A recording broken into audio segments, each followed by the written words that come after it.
sabedoria e a gente vai a Colossenses capítulo 3, que eu acho que é um texto que a gente conhece bem. E é uma palavra de Paulo à igreja que estava na cidade de Colossos, que diz assim, portanto, vai mudar a versão, nessa versão não é a que a gente usa, o que houve aí? Diz assim, se pois fostes ressuscitados juntamente com Cristo, buscai as coisas que são de cima, onde Cristo está sentado à destra de Deus. Pensai nas coisas que são de cima, não nas que são da terra, porque morrestes e a vossa vida está escondida com Cristo em Deus. Mais uma vez. Se, pois, fostes ressuscitados juntamente com Cristo. Vamos juntos, vamos lá. Se, pois, fostes ressuscitados juntamente com Cristo, buscai as coisas que são de cima, onde Cristo está sentado à destra de Deus. Pensai nas coisas que são de cima e não nas que são da terra, porque morrestes e a vossa vida está escondida em Cristo, com Cristo em Deus. Vamos a esse último versículo uma vez. Porque morrestes e a vossa vida... Diga assim para o irmão que está do seu lado, você morreu, não morreu? Pode sentar. Ou não? Sim, todos nós morremos. A Bíblia diz que nós estávamos mortos em nossos delitos e pecados. Então, se todos pecaram, então todos nós morremos. Mas o versículo 1 diz, se pois fostes ressuscitados, que todos nós morremos, não há dúvida. Há quem não saiba que está morto no pecado, mas que está morto, está. O que Paulo questiona a igreja de Colossenses, dos Colossenses, é se eles foram ressuscitados mesmos. Se a ressurreição foi experimentada, experienciada mesmo. Morrer, nós morremos, não há dúvida disso. Então ele fala, se vocês foram ressuscitados, ou seja, passaram pela conversão, nasceram de novo, vocês estão com Cristo, então ele dá 2 conselhos. Primeiro, busca as coisas que são de cima e pensa nas coisas que são de cima. 2 verbos, pensar e buscar. Essa palavra, ela foi meu tema de devocional nessa tarde e me fez pensar algumas questões sobre conversão. Nos últimos 15 dias, 2 suicídios de pastores e anteontem de um filho de 15 anos de um outro pastor. O suicídio graça entre os homens, e você me ouve falar sobre isso há 18 anos. Talvez eu tenha sido o primeiro pastor no Brasil a bater nessa tecla. Alguns achavam até que eu falava demais sobre isso, como que se isso fosse uma coisa estranha. Mas hoje que virou comum e preocupa a todos, porque chegou à igreja e subiu ao púlpito, hoje se fala muito mais nisso do que há 18 anos atrás. Esse ano, a congresso de pastores, eu falei, uns 15 sobre o mesmo tema. Suicídio de pastores. Nos preocupa porque o pastor, teoricamente, é alguém que conhece a palavra mais do que a média dos crentes. Bom, teoricamente, eu conheço mais a palavra do que 99% de vocês todos. Provavelmente, pode ser que não, tomara que não. É possível que eu aqui, entre os membros de minha igreja, seja o que mais leia a Bíblia. Seja o que mais tenha contato com ela, porque se eu não leio para devoção particular, eu sou obrigado a ler, porque eu prego 4 vezes por semana para o mesmo público. Eu faço essa gotinha, daqui a pouco no final tem o sermão, 2 sermões no mesmo dia, domingo de manhã, domingo à noite. Então eu tenho que pregar 4 sermões por semana. Então se eu não leio por devoção e amor próprio, eu tenho que ler por profissão e obrigação. Ou então quando eu leio primeiro para o Neil, depois para vocês. A minha devocional tem 2 partes. A primeira eu leio como se vocês não existissem. E o pastor também não. Eu penso em mim. Vamos ver o que Deus tem para mim. Depois, eu vou ler para vocês, que é para preparar sermão, para edificar a igreja, edificar o corpo e tudo mais. Então, teoricamente, o pastor é aquele que tem mais contato com a palavra de Deus, teoricamente com o Deus da palavra. Então, teoricamente, seria aquele camarada que mais dificilmente passaria por essa experiência terrível. Mas isso se tornou comum entre nós. Aí a gente, quando vai ver os comentários, a gente vê os crentes, ninguém é mais perverso do que crente, né? Acho que dentre os religiosos que existem no planeta, os crentes são os mais perversos. Não em sua totalidade, mas só você vê os comentários nas redes, a maldade, a falta de empatia com a dor do outro é um negócio muito sinistro. Entre os evangélicos eu não consigo entender, aliás eu entendo, mas é problema meu, né? Então, essa falta de empatia, de misericórdia, aí você vê, nunca foi convertido, sempre foi um farsante, uma pessoa de Deus não tem nem depressão. Eu falei, burrice tem, né? Mas depressão não tem. E a gente vê essa ignorância graçando no meio dos evangélicos, e essa falta de sabedoria impossibilita a empatia. Aí essa pessoa que julga, ela só vai entender a dor do outro quando ela passar por ela. Então, geralmente, a dor é uma bênção em nós, porque ela nos humaniza. Ela abre nossos olhos para algumas áreas da vida que estavam fechadas porque nós nunca experimentamos tal dor. Nunca foi convertido e tudo mais. Pois é, burrice. Agora, esse textozinho que nós acabamos de ler, ele traz algumas reflexões que eu queria compartilhar com vocês sobre conversão, sobre o que ele chama de ressurreição. Se, pois, fostes ressuscitados juntamente com Cristo, Cristo ressuscitou, quando diz lá que ele gerou em nós uma nova criatura, nós ressuscitamos com ele, somos uma nova criatura, a velha morreu, nós nascemos de novo.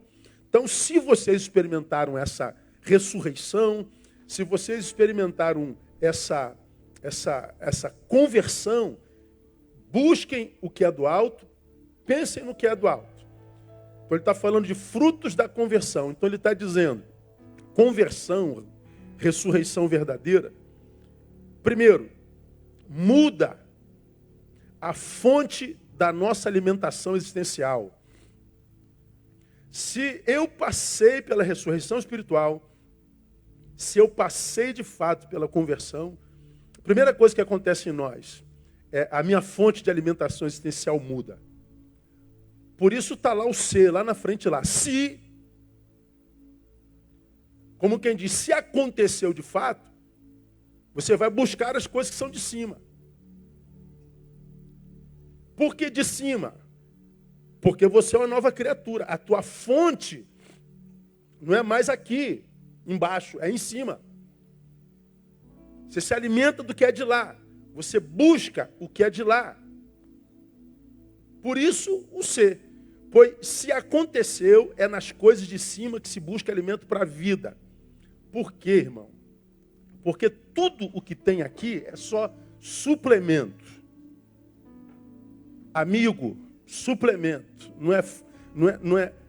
Não é onde a gente busca alimento principal para a existência.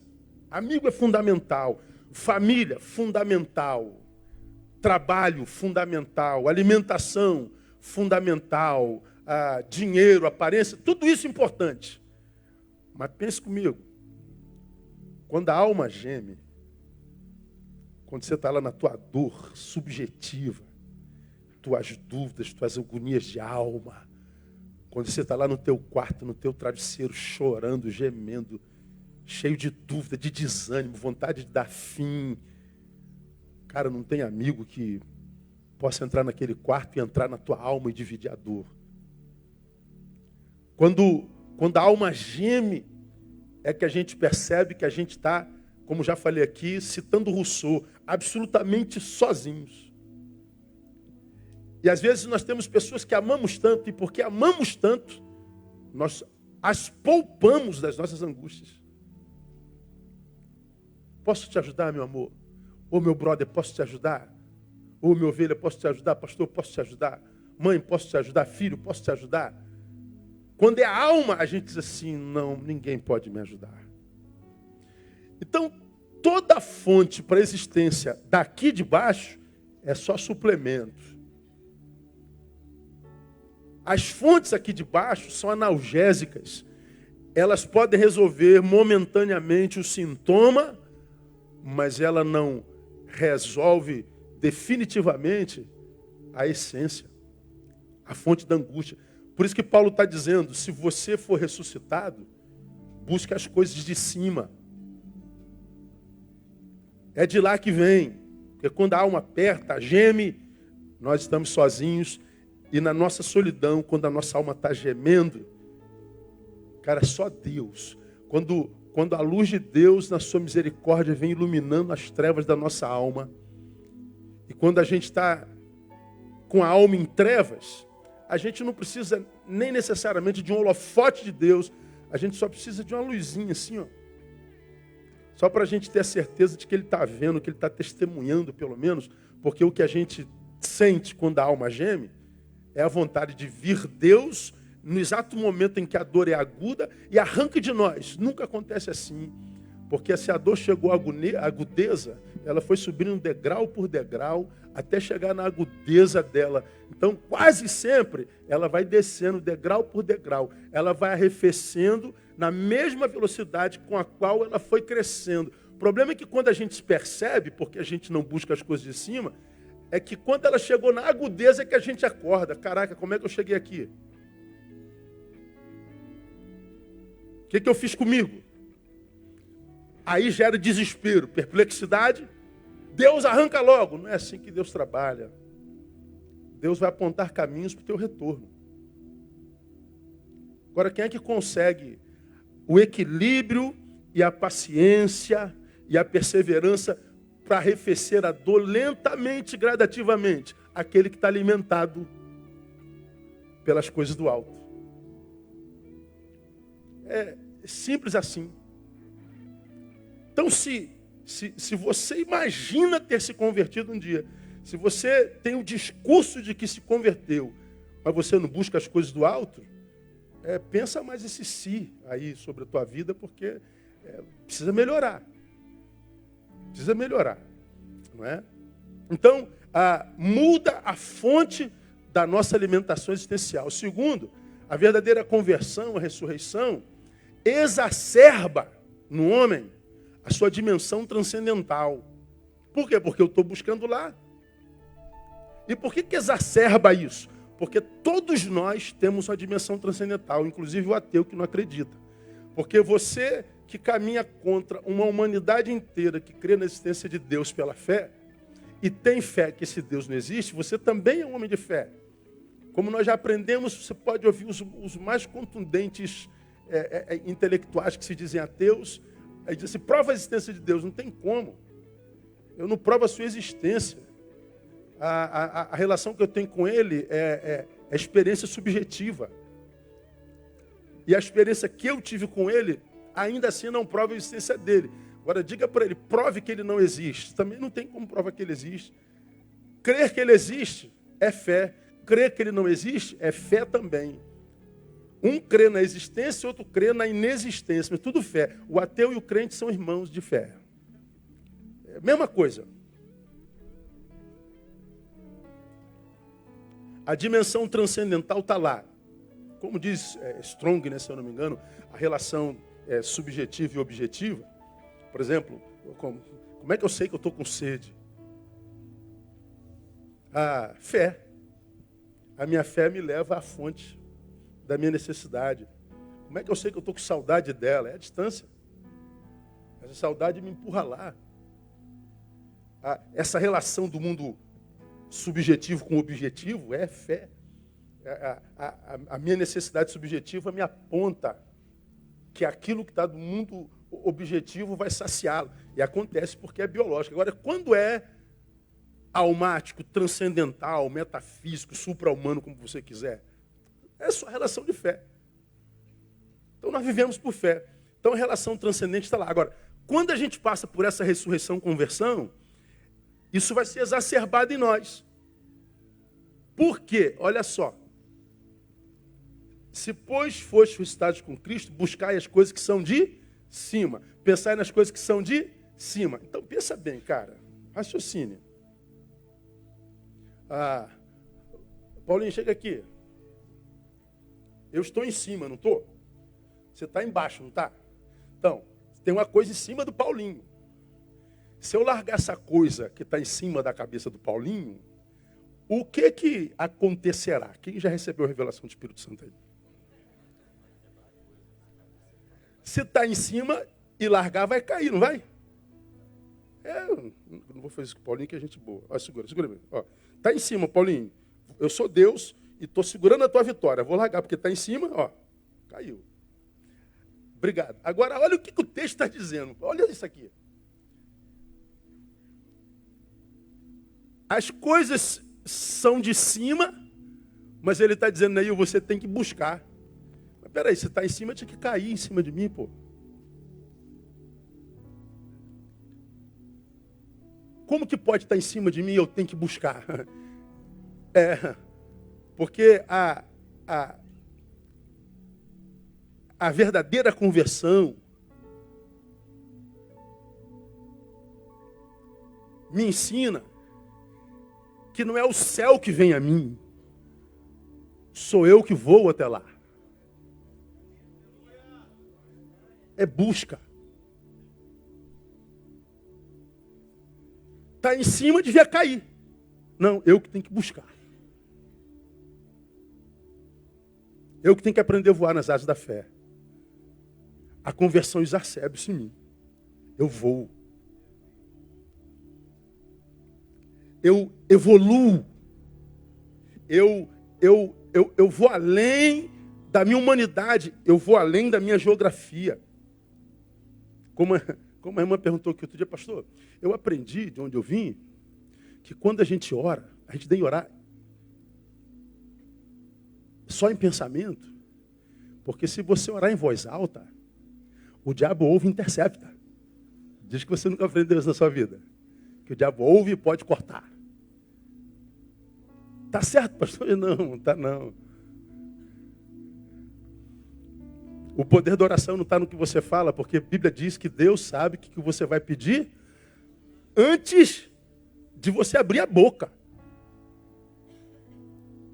Então por que abre? É para usar mais de um sentido. Eu penso em um sentido, eu falo em outro sentido, eu vejo em outro sentido. Se eu usar a mão para traduzir é outro sentido. Quanto mais sentido, quanto mais de você tiver na oração, melhor. Mas onde é que está o poder da oração ou a ausência desse poder? Está na fala? Não. Porque o poder da oração não está no que você fala, está no lugar onde ela te leva. Quando a Bíblia diz lá, tendo ousadia para entrar no Santíssimo Lugar, a gente entra no Santíssimo Lugar pela oração. A oração te leva a um lugar onde Satanás não chega de jeito nenhum. Você pode orar o que você quiser, como quiser, do jeito que você quiser, que quando você está orando, se você passou por essa ressurreição, não tem como ele interceptar a tua oração, porque a oração te leva num lugar que só dá para chegar pela oração. Por isso que eu acho ridículo o cara que não tem fé ficar discutindo fé e pensando na tua fé. Cara, você que não tem fé, teu discurso deve ser o silêncio, porque é ridículo alguém que não tem fé querer falar de fé. Porque a fé nos leva a um lugar que só pela fé a gente chega. E falar de um lugar onde eu nunca fui é no mínimo tosco, desonesto, pô. Porque tu nunca fostes lá, o lugar não existe. Ah, pelo amor de Deus, pô, e você ainda dá papo. Então, a conversão exacerbe-se em mim. Está no alto e eu busco. E se eu busco, eu acho. Agora, o que é mais triste para mim hoje, principalmente nessa geração, é que o diabo tem arrancado a transcendência de vocês e vocês ainda acham que estão evoluindo. O sujeito perde a transcendência, o sujeito abandona a comunhão e acha que evoluiu. Ou seja, as coisas de cima eles foram arrancados, ele foi absolutamente carnificado e fincado nessa terra, e o que ele perdeu foi o quê? Foi a transcendência, portanto, a fonte principal de alimento existencial, aquele que é o único que pode chegar na alma, te foi tirado. Aí você vê suicídio aumentando igual loucura, assim, todo dia tem suicídio. No Brasil são 33, se eu não me engano, estamos fechando 2018 já com 38. Por dia. Quase 1 milhão por ano no mundo. A depressão assola. Transtorno de ansiedade assola. A indústria farmacêutica de remédios barbitúricos enriquecendo. Seres humanos vazios e vendo a vida se transformando num fardo. Colocando a transcendentalidade para fora e dizendo que está evoluindo. Pelo amor de Deus. Então a conversão, meu irmão, ela exacerba isso em mim, porque o céu não cai sobre mim, sou eu que vou até lá. Agora, para a gente terminar a nossa gotinha, tal voo só é possível para quem tem pensamento voltado para isso. Porque se de um lado diz buscai as coisas, para o outro lado diz pensai nas coisas que são de cima. Qual é o problema da maioria de nós? Só tem pensamento voltado para o que é da terra. Exibicionismo, ostentação, venda de imagem, valentia, falso intelectismo, um auto-sabotamento crônico coletivo. Tem uma imagem que me... Tomara que eu ache, painel. Vou mandar para você agora. Ó. Vamos ver se chega. Essa imagem... Cadê? Projeção.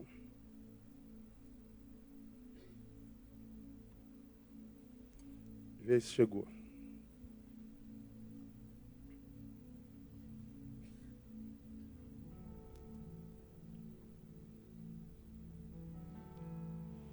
Estava lendo reportagem sobre depressão infantil e suicídio infantil. Cada vez mais cedo, a pessoa se suicida. Então, falamos aqui, quando saiu o mapa da violência do Brasil 2017, que o número a faixa etária que em maior quantidade, aumentou o número de suicidas foi a faixa etária de 12 a 14 anos. 12 anos. Aí, essa imagem estava lá, ó. Não sei se chegou, às vezes demora muito. Vou mandar de novo para o projeção.org.br. Aí, olha essa imagem aí.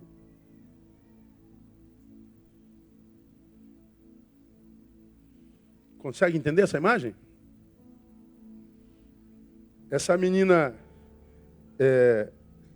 pelo que eu soube, essa foto não foi montada. Essa menina, se eu não me engano, tem 7, 8 anos. E ela está em crise com o quê?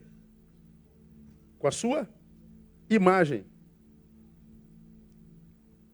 A criança com 6, 7 anos já está em crise com a sua própria imagem. Estou acima do peso. O que vão pensar de mim? Porque as referências delas são magérrimas, gostosésimas. E as crianças estão em crise, estão em depressão cada vez mais cedo. A autoestima lá embaixo cresce, desacreditando em si mesmo de que vai atingir a projeção que os pais fazem sobre elas, e as nossas crianças estão se matando. Crianças namorando aos 10 anos, aos 8 anos, aos 12 anos, aos 12 anos estão engravidando. Então nós estamos vivendo uma perversidade sem limite. Ou seja, nós só pensamos nas coisas que são de baixo. Ora, não tem como. Se o teu pensamento está voltado só para isso aqui, ó, comer, beber, crescer, ficar forte, transar, ostentar, vender imagem, e cabelo, e bíceps, glúteo, mas não pensa nas coisas de cima, o que sobra é o que a gente está vendo mesmo, irmão. É depressão, vida insuportável e suicídio. Porque o voo para as coisas que são de cima só é possível para quem pensa nas coisas de cima. E a gente aprende isso não só com Paulo, como você já aprendeu aqui, aprende com Freud. O pensamento é o ensaio da ação. Então, a minha busca, ou seja, a minha ação de busca, só será uma realidade se o pensamento for produzido primeiro. Então, se o meu pensamento está voltado para as coisas de cima, as coisas de cima, quando eu busco, eu acho. Agora, se eu só busco as coisas de cima, quando alguma coisa de baixo falta, ou seja, eu nunca penso nisso, a não ser quando estou sentindo dor, bom, aí porque sobe a frustração mesmo. Agora, se você tiver uma relação com Deus que não seja utilitária, mas de pai e filho, se você tiver uma relação com Deus, não de uma noiva que está querendo lhe dar o golpe do baú, mas numa noiva apaixonada, se você tem uma relação com Deus que seja uma relação de pai e filho, de amigos, você vai, porque ama esse amigo, esse pai, esse noivo, pensar nele o tempo inteiro, na alegria e na tristeza. E quando você buscar esse noivo, quando você buscar esse amigo, quando você buscar esse pai, você acha. E não há quem, buscando a Deus, passe necessidade na terra. Porque Ele supre a todas as nossas necessidades em glória. Aplauda Ele e vamos adorá-lo. Vamos ficar em pé. Vamos adorá-lo porque Ele é bom. Sempre bom, perfeitamente bom. Pai, muito obrigado. Porque Tu tens suprido a nossa necessidade. Chegamos ao final de mais um ano. 1000 caíram ao nosso lado, 10.000 à nossa direita. Nós estamos de pé. Vivemos num país mortal, Pai. São 63 homicídios, 63 mil homicídios por ano. São 175 cadáveres por dia. Mas nós chegamos ao final de mais um ano. Somos alvos nesse país, somos alvos nessa cidade, mas nós chegamos ao final de mais um ano. Alguns chegamos sequelados, machucados e feridos, mas chegamos ao final porque o Senhor tem suprido as nossas necessidades. E nós tributamos ao Senhor nessa noite toda a honra e toda a glória e todo o louvor. Queremos passar, se não passamos, por essa conversão, por essa ressurreição, que nos leve a buscar o que é do alto, que nos ajude a voar nas asas do Espírito, que nos ajude a pensar nas coisas que são do alto, que nos arranca dessa carnificidade horrível de ser, essa forma horrível de ser. Queremos ser mais do que um pedaço de carne que anda. Queremos ser alguém, ó Deus, que se relaciona contigo de verdade. Não queremos provar nada absolutamente para ninguém. Queremos ser só um filho que te agrada. Só. Um filho no qual tu tenhas prazer. Que tu nos ajude a amadurecer, Pai. A buscarmos aplausos só de tuas mãos, as tuas. Que tiremos da nossa cabeça esse desejo mórbido de querer agradar e impressionar os homens. Queremos agradar ao Senhor. Ajuda-nos a amadurecer para tal. Recebe toda a honra, toda a glória e todo o louvor. Nessa última quarta-feira do ano, rendemos graças a Ti. Muito obrigado, Deus. Tu pusestes o pão sobre nossa mesa todo dia. Fostes bom. Tu nos guardastes com a Tua palavra e com os Teus anjos. Então recebe toda a honra e toda a glória. E no nome de Jesus nós oramos. Amém. Aleluia. Aplauda Ele. Vamos adorar.